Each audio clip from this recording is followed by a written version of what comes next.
Joe.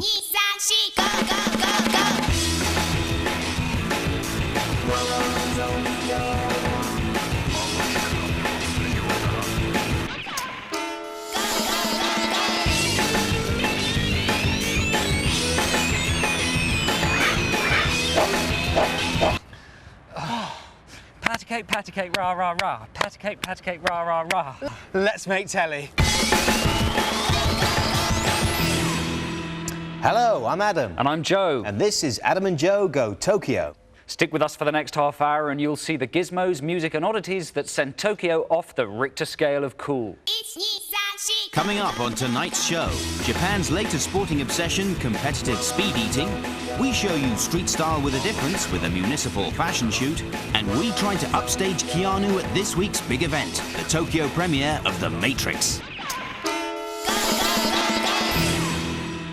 But first, our rundown of the nifty stuff that's rocked our world this week in the Go Tokyo Update. My exciting musical highlight of the week was a visit to the MTV Japan Music Video Awards. All the big J-pop stars were there, as well as a few Brits. Keep an eye out for Craig David. Who? That's Craig David. Oh. Everyone loves a red carpet, and the Japanese are no exception. The cream of the Tokyo music scene were represented to the fullest, including our favourite comedy duo, Tetsu and Tomo.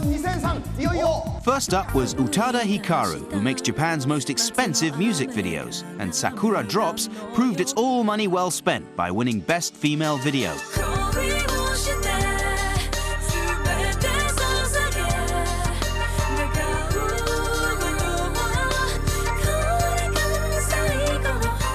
Best dance music video went to Adam and Joe favourites Supercar for Yumigiwa Last Boy.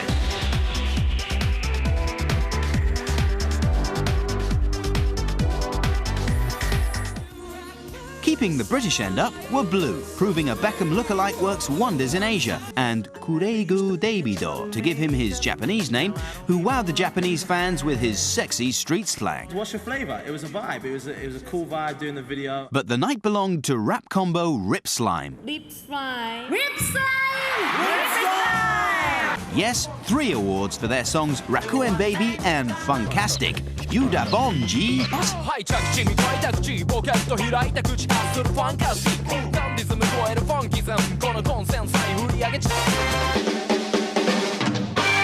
Now, many are the times when people like us find ourselves in the street wanting to rap with a decent rhythmic accompaniment, when the rhythm of the street catches us and we need some kind of electronic backup. So thank the merciful Lord for this device. It's called the one-hand player. It's new, and it's a way to have those beats in your hand so you can rap on the tube or in the street or at a party to your friends. Brilliant. I can't believe it's taken so long for someone to invent it. It's about time. Do you want to know how to work it? Please. It's easy. First of all, you record a sample of yourself.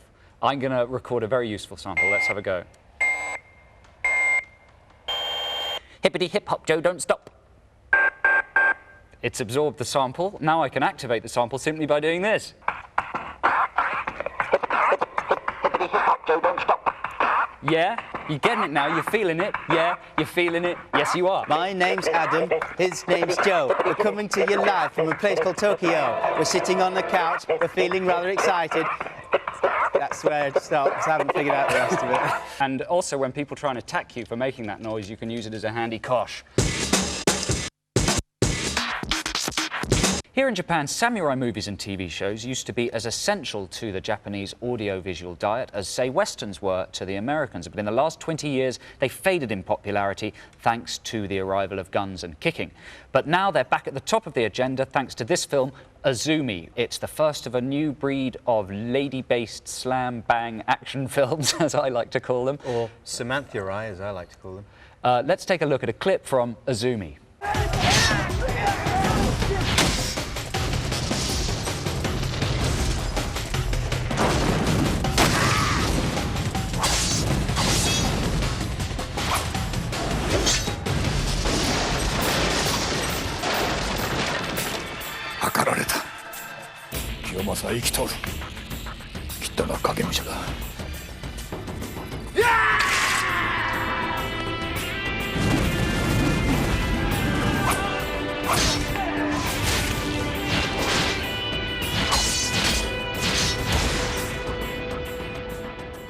So what was it like seeing the film if you couldn't understand a word they were saying? Well, because it's an action film, it was actually very good and rewarding. The international language of punching. Exactly, slicing in this case. It's got plenty of slicing, plenty of ninja action, and it features a climactic scene where the young heroine takes on 200 swordsmen at once.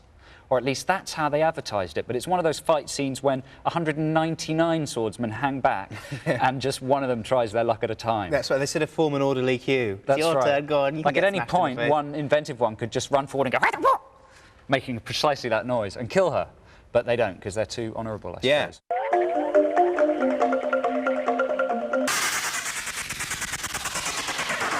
When we came to Japan, I was quite excited about the prospect of eating healthy food, which I sort of did for a couple of weeks, but then I discovered jagariko. I don't know how healthy or not they are, but they're delicious, and they're kind of like chipsticks, and they come in about 7 different flavours. These are the #1 best-selling potato snacks in Japan, and the reason they came to our attention is because of this fantastically addictive TV ad.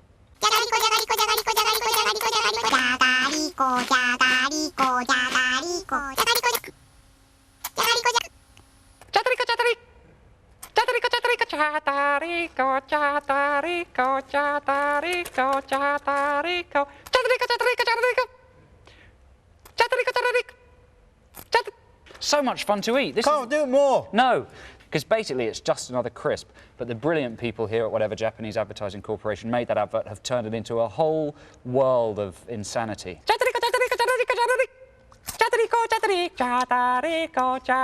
You get the general idea. You can all do that tomorrow in the office. No one will know what you're talking about. Since we arrived here in Tokyo, we've been very impressed by the unique stylings of the city's workforce. So we hit the streets to bring you this report on municipal fashion. For the man who's got a job to do but refuses to compromise where fashion's concerned, look no further than this royal blue road worker's outfit. You'll literally stop traffic in this classic belt, boots and hard hat combination. Accessorized with white gloves and these 100% polyester flags. Nice flag work. Looking to fill tanks and turn heads? Then get pumping with this limited edition garage attendant's uniform. The last word in municipal chic, it comes with name tag badge, peaked cap, and every gas monkey's best friend, the wet rag. Bob. Whether you're tackling a raging inferno or just relaxing, this firefighter's outfit ensures optimum stylishness at all times. With built-in reflectors in its patented fire repellent system, this is one suit that ensures you stay cool, even when you're burning down the house with those fresh moves. And for evening wear, add some sparkle to even the dullest construction site with this dazzling Diamante vest, incorporating the latest fiber optic technology. And when it's time to really get the party started, break out that big red stick and work it, you animal. There we go, proving that in Tokyo, if you work for the government, it's like the 70s, 80s and 90s never happened. Which sounds wonderful to me. When we heard some Japanese guys had turned competitive eating into a sport, we thought it would make a fun, frivolous, throwaway item for the show. We couldn't have been more wrong. Instead, it's a deadly, deadly serious game. Here in Japan, competitive eating, or ogui, has recently become one of the nation's most popular spectator sports. Competitive speed eating had humble roots. Here in Japan, many restaurants offer free meals to diners if they can consume vast quantities of food in one sitting. From there, it has mushroomed into a national obsession. The top food fighters regularly battle it out on TV shows like TV Champion and Food Battle Club to huge audiences for cash prizes of up to 10 million yen. That's over £50,000. The food fighters think of themselves as professional athletes and are determined to earn the respect they feel their sport deserves. We're very privileged to have joining us in the studio tonight Shinya and Keiji from the FFA. Thanks very much for coming in. Shinya, do you guys hurt yourselves ever with this kind of grotesque eating? 自分の体を分かった上できちんとそういったトレーニングをした上で逆にその試合の後のアフターケアもしてますね。だからセルフコントロールをきちんとしているのでありましたけど、そういったことはそれほどはないですね。And Keiji, what's your personal best? そうですね。いちご146個4分半 2 words, jumbo poo. So, gentlemen, if you'd like to prepare for the competition, they've agreed to challenge each other to eat these giant bowls of curried rice.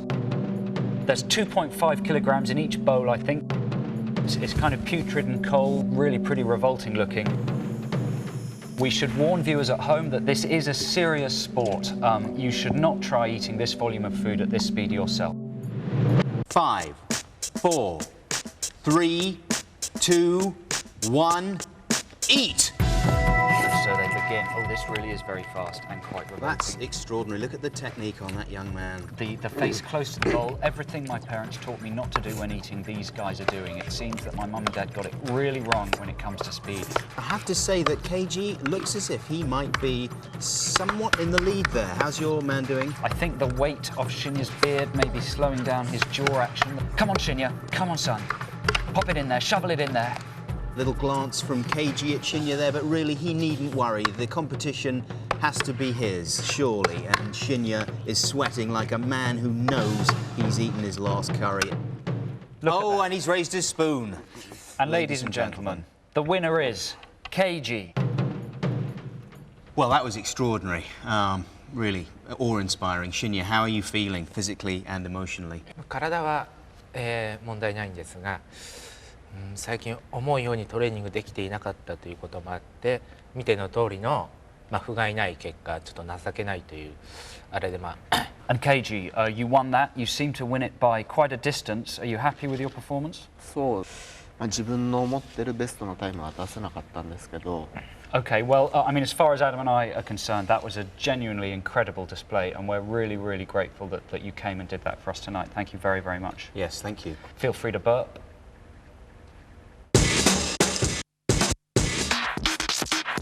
And now it's time for Big in Japan, and it's the third week in our ongoing attempt to try and get our names onto Tokyo's A-list. This week, our attempts to get our faces in the papers took us to the premiere of The Matrix Reloaded. Here's what happened.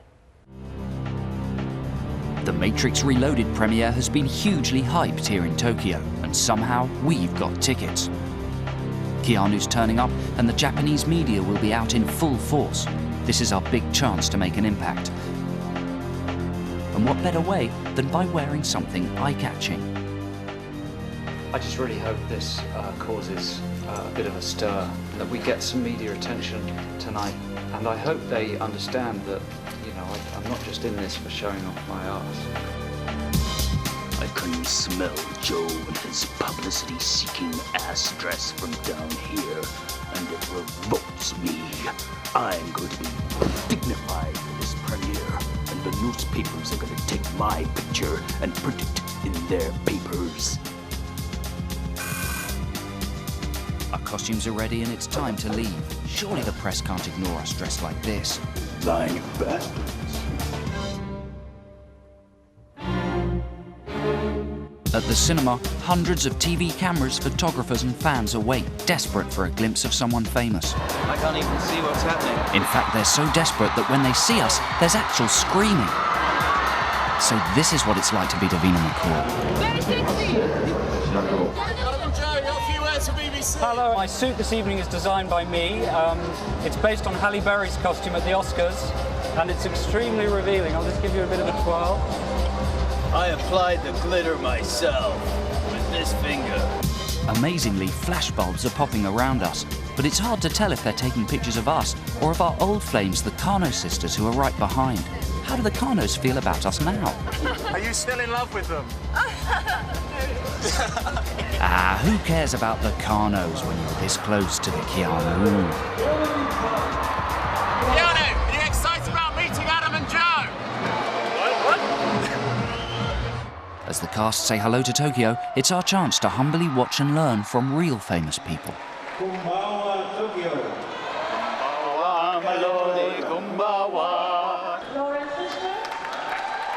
Larry Fishburne correctly identified that this is a circus and worn his circus ringmaster's outfit.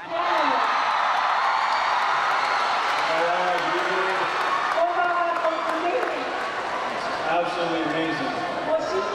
Me, amazing. Amazing to be here in Tokyo. I love your country, your culture. The food is incredible.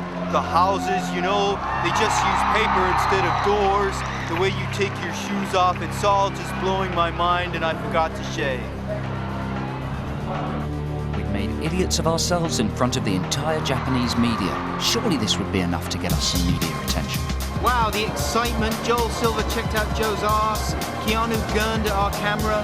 People were taking photos of us. They seemed excited and confused by our costumes. I think if this doesn't make us middle-sized in Japan, nothing will.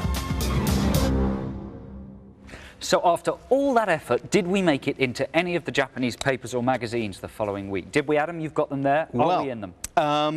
This magazine has a picture of the Kano sisters and Keanu, but no Adam and Joe. This newspaper doesn't have us either, and neither does that. We didn't get into a single newspaper, unfortunately. In fact, there's only one picture of us in the entire Japanese media, and that is on line, on the Japanese AOL site. And there's a picture of a lady from The Matrix Reloaded and the Kano sisters again. They don't name us, but they show us. There's Adam's fantastic set of faces, and there's my beautiful arse. Look at the it's like the arse of a beautiful woman. And then look at the face. That sort of takes the edge off it, doesn't it? Like they've grafted a very old sick man onto the body of a supermodel. But anyway, we tried our best, and that's all we got.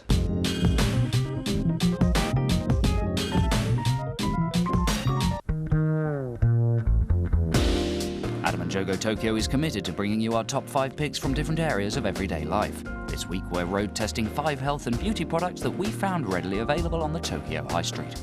Number 5, we've got the relaxing neck brace. So you pop it around the neck like this, you relax while watching TV, and then you simply pump away. Oh, baby. Oh, yeah. Oh, squeeze nice, squeeze good. Yeah. Oh, it's almost fully tumescent now, and I think it may be going from the, you know, posture enhancing to the posture crippling. I'm a squeeze away from a crippling stoop for the rest of my life. Do you feel that it has the power to actually snap your spine? Yeah, I feel it does if I squeezed it too much. Really? Yeah. Get off. Oh, come on. Emergency measures, I'm going to let it out.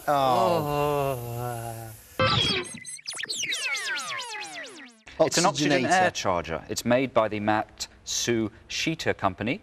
And it sold 5 times as many models as they predicted in the month of March.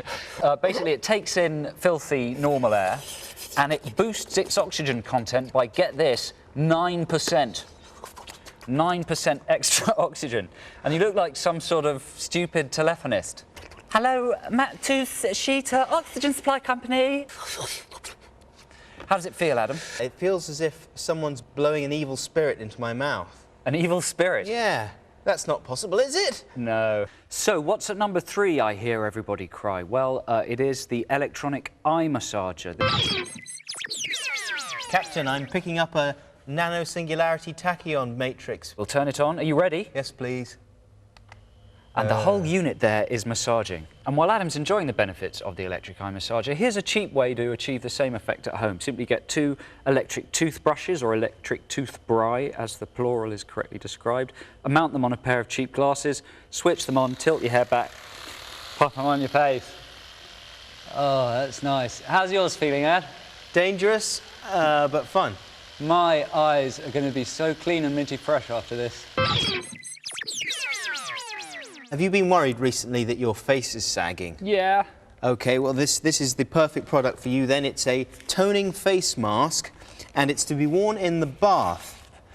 This looks quite alarming in the chemist. Basically, it makes you mistake a chemist for some sort of a bondage shop. But instead of being a horrible S&M product, it's actually a lovely product designed to push your face mask right into your face and help you look very young and beautiful when you're, in fact, old and married to a sadomasochistic bastard. How's your face feeling? Toughens the nipples, doesn't it? So if that's what's at number 2, what can be at number 1? Well, Joe, the nude bra. Of course. Yeah. Now, this is fantastic, ladies, because it can help you basically wear those saucy dresses to premieres, parties, that kind of thing. But why explain it in words when we can demonstrate it physically with one of our team? Aidan is modelling the nude bra. He is quite large in the breast department. Are you all right, love? Yeah, thanks. Ever been in a TV studio before? Not really. It's exciting, isn't it? Come on now, you're not Richard Madeley. Pop your top off. There we are. And you'll be able to see, of course, that there are no straps involved whatsoever. The nude bra is kept in place by this sticky surface on the rear, which... That's what it would be like to be inside a woman's chest. Bono has used a similar kind of thing while making speeches to the UN. You move in mysterious ways. Now, if I were to tell you that 53 million Japanese people have taken part and there are 2,000 venues for it in the UK alone, you might think I'm talking about my love life, but you'd be wrong. I'm talking about karaoke. Our next guest has been described by Time magazine as having as much influence on Asian culture as Gandhi or Chairman Mao. He's the inventor of one of Japan's biggest exports from the last century, but he hasn't made a penny from it. Please welcome the inventor of karaoke, Daisuke Inoue. How do you do, sir? Daisuke, tell us how you came up with the idea of karaoke. もともとね、私はミュージシャン、神戸というところはお客様の伴奏だけをするプレイヤーがたくさんいたんですね。なんとか自分がやらないで機械にやらそうと。So what went wrong? How come you haven't made any money from it? それは特許を取らなかったからという意味で、カラオケのビジネスとしてはすごく儲けました。Are you angry about what's happened? その自分、今から32年前ですから、そんなものが特許になるというのが全然考えてなかったですよね。And do you feel any sense of guilt at giving really bad singers the equipment to ruin great songs when they're drunk? カラオケというのはアマチュアが楽しむもんですから、プロはお金をもらって歌います。で、私たちはお金を払って歌うんですから、もう大いに楽しんでいただいた方が私はいいと思いますけどね。Now, karaoke is a huge business in Japan. It's not just going down the pub on a Sunday night with your mates to sing. It's something you might do during the day, something you do in all kinds of different venues. There's even a separate chart for songs that are karaoke hits. So to show you some of the range of karaoke places, Adam and I thought we'd visit a couple and demonstrate some of our extraordinary singing talents. And we were wondering, Daisuke, if you would judge for us who has the superior karaoke skills. It's me. Well, let's find out. So let's start off with my visit to a karaoke booth in central Tokyo. It's a kind of weird place with loads of different tiny rooms where you can get food and drink and you pay by the half hour. Let's have a look at my breathtaking and beautiful performance. Never let go till we're one. Oh, till we're one, till we're one. Love was when I loved you. Woo, time I hold to. Remember life, when my life will always go.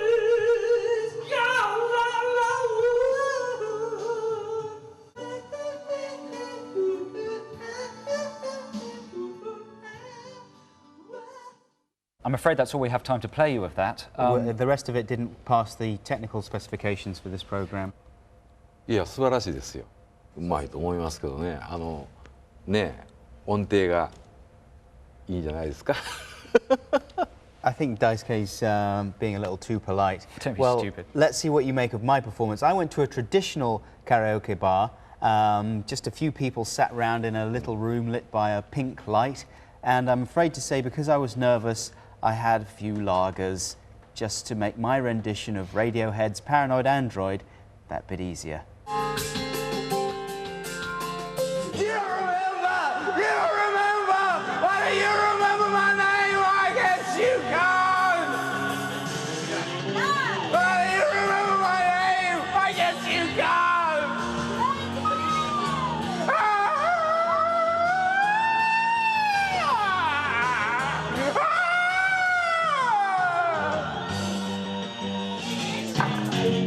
They cut all the harmony bits out, the harmonies I had going. I thought that was really rather good. Thanks very much, man. でも